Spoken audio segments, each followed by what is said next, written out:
Well, we go now to B County, where the attorney's office filed election fraud charges against 4 members of the Salazar family, which includes former County Commissioner Carlos Salazar Jr. Now, the charges stem from an alleged incident last October where First Assistant County Attorney Brian Watson alleges that the family committed an organized and fraudulent attempt to undermine the integrity of the election process. Our Michael Gibson spoke with Watson today about the charges and was also able to get Carlos Salazar to speak on the accusations against him and his family.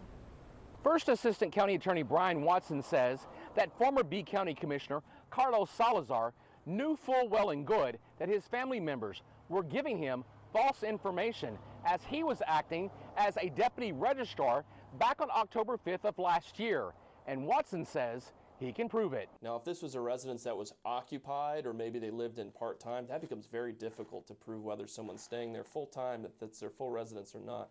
But when it's an abandoned house, it's an abandoned house. There's no possibility that you could be residenced or domiciled there.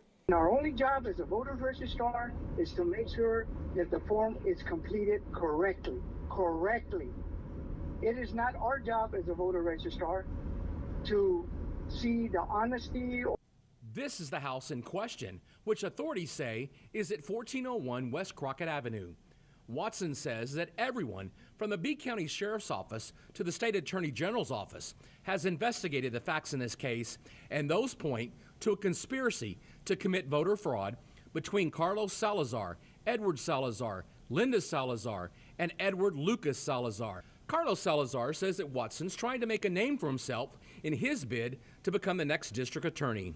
There was no organization, there was no conspiring, none of the above. And that is why it is so disappointing and frustrating that we're having to go through all this. Because the man is running for DA, he wants to make a name of himself. That's why he did it. No. Ultimately, yes, I am running for district attorney. I'm very proud to be running for district attorney as a Republican.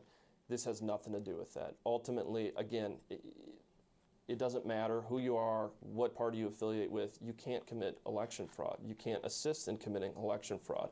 Watson tells 3 News that right now the case is set to go before the county judge. If found guilty, the defendants could serve up to a year in jail and then be assessed a $4,000 fine. It's not fun as a prosecutor. From Beeville, Michael Gibson, 3 News.